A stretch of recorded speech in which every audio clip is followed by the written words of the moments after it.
ಶಿಕ್ಷಣ ಸಚಿವ ಮಧು ಬಂಗಾರಪ್ಪ ಜೊತೆ ಮಾತನಾಡ್ತಾ ಹೋಗ್ತೀನಿ ಸರ್. ಈಗ ಶನಿವಾರ ಕನ್ನಡ ಪರ ಸಂಘಟನೆಗಳು ಕರ್ನಾಟಕ ಬಂದ್ಗೆ ಕರೆ ಕೊಟ್ಟಿದ್ದಾರೆ. ಶಾಲಾ ಕಾಲೇಜುಗಳು ಓಪನ್ ಇರುತ್ತೆ ಹೇಗೆ ಅಂತ. ಶಾಲಾ ಕಾಲೇಜ್ ಆಸ್ ಇಟ್ ಈಸ್ ನಾವೇನು ನಿರ್ಧಾರವನ್ನು ತೊಗೊಂಡಿಲ್ಲ.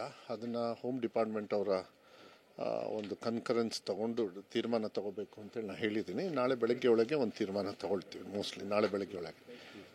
ಬಟ್ SSLC ಎಕ್ಸಾಮ್ ಅವತ್ತಿಲ್ಲ, ಸೊ ಅದೊಂದು ಗಮನಕ್ಕೆ. ಬಿಕಾಸ್ ಬೆಳಗ್ಗೆ ಯಾರೋ ಪ್ರಶ್ನೆಗೆ ಮಾನ್ಯ ಉಪಮುಖ್ಯಮಂತ್ರಿಗಳು ಕೂಡ ಅವರು ಪಾಪ SSLC ಇದೆ ಅಂತ ಹೇಳಿ ಅಪ್ಪರ್ ಹೌಸಲ್ಲಿ ವಿರೋಧ ಪಕ್ಷದ ನಾಯಕರು SSLC ಎಕ್ಸಾಮ್ ಇದೆ ಅಂದರೆ SSLC ಎಕ್ಸಾಮ್ ಏನಿಲ್ಲ, 22 ಐ ಥಿಂಕ್ ಮಿಡ್ಲ್ ಸ್ಕೂಲ್ದು ಆ ಎಕ್ಸಾಮ್ ಇರೋದ್ರಿಂದ.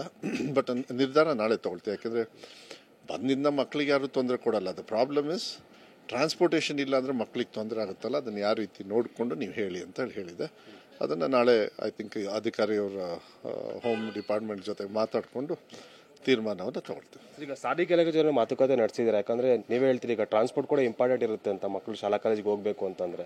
ಅಲ್ಲ ಹೋರಾಟ ಮಾಡೋದು ಎಲ್ಲರದು ಅವ್ರವ್ರದ್ದಾಗಿರ್ತಕ್ಕಂಥ ಹಕ್ಕು.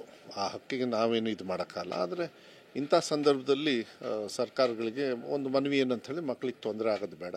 ಯಾಕೆಂದರೆ ಓದ್ಕೊಂಡಿರ್ತಾರೆ, ಇದೆಲ್ಲದೂ ಕೂಡ ಎಲ್ಲ ಸಿಸ್ಟಮ್ ಪ್ಲೇಸಲ್ಲಿರುತ್ತೆ, ಅದನ್ನು ಡಿಸ್ಟರ್ಬ್ ಆಗಬಾರ್ದು ಅಂಥೇಳಿ. ಆದರೆ ಟ್ರಾನ್ಸ್ಪೋರ್ಟೇಷನ್ನು ಮತ್ತು ಎಲ್ಲರೂ ಅವ್ರಿಗೆ ಸಹಕಾರ ಮಾಡ್ತಾರೆ ಅಂದ ತಕ್ಷಣ ಮಕ್ಕಳಿಗೆ ತೊಂದರೆ ಆಗುತ್ತೆ. ಬಡವರು ಯಾರು ಬಸ್ಸಲ್ಲಿ ಓಡಾಡ್ತಾರೆ. ಸೊ ಅದಕ್ಕೆ ನಾನು ಹೇಳಿದ್ರೆ ನಾಳೆ ಹೋಮ್ ಮಿನಿಸ್ಟ್ರು ಮತ್ತು ಈಗ ಟ್ರಾನ್ಸ್ಪೋರ್ಟೇಷನ್ ಅವ್ರದ್ದು ಏನು ತೀರ್ಮಾನ ಆಗುತ್ತೆ ನೋಡಿಕೊಂಡು ತೀರ್ಮಾನವನ್ನು ತಗೊಳ್ತೀವಿ, ಮುಂಚೆನೇ ತಗೊಳ್ತೀವಿ. ಈಗ ಅವರ 20 ಬೇಡಿಕೆಗಳು ಕೂಡ ರಾಜ್ಯಕ್ಕೆ ಆಗ್ತಿರುವಂಥ ಅನ್ಯಾಯಕ್ಕೆ ಸಂಬಂಧಪಟ್ಟಾಗೆ ಮಾಡ್ತಾ ಇದ್ದಾರೆ. ಸೊ ಇದರಲ್ಲಿ ಅವಕಾಶ ಇದೆಯಾ? ಸರ್ಕಾರದ ನಿಲುವು ಮತ್ತು ಪಕ್ಷದ ನಿಲುವು ಏನಾಗಿರುತ್ತೆ ಅಂತ ಸರ್? ಅದನ್ನು ಹೋರಾಟಗಾರರಿಗೆ ನಾನು ಬೇಡ ಅಂತ ಹೇಳೋದೇ ಇಲ್ಲ. ನಾನು ಹೇಳಿದ್ದೆ ನಾನು ಇಲಾಖೆದು ಕೇಳಿದರೆ ನಾನು ಇಲಾಖೆದು ಹೇಳ್ತೀನಿ. ಅದನ್ನು ನೋಡೋಣ ಏನಾಗುತ್ತೆ. ಸರ್, ಈಗ ಸಚಿವರು ಹನಿಟ್ರ ಬಗ್ಗೆ ಕೂಡ ಪ್ರಸ್ತಾಪ ಮಾಡಿದ್ದಾರೆ, ಏನು ಹೇಳ್ತೀರಿ ಸರ್ ತಾವು? ಅದ್ರ ಬಗ್ಗೆ ಎಲ್ಲ ಏನಿಲ್ಲ, ಕಾನೂನಿದೆ, ಕಾನೂನು ಅದ್ರ ಬಗ್ಗೆ ಕ್ರಮ ತಗೊಳ್ಳುತ್ತೆ.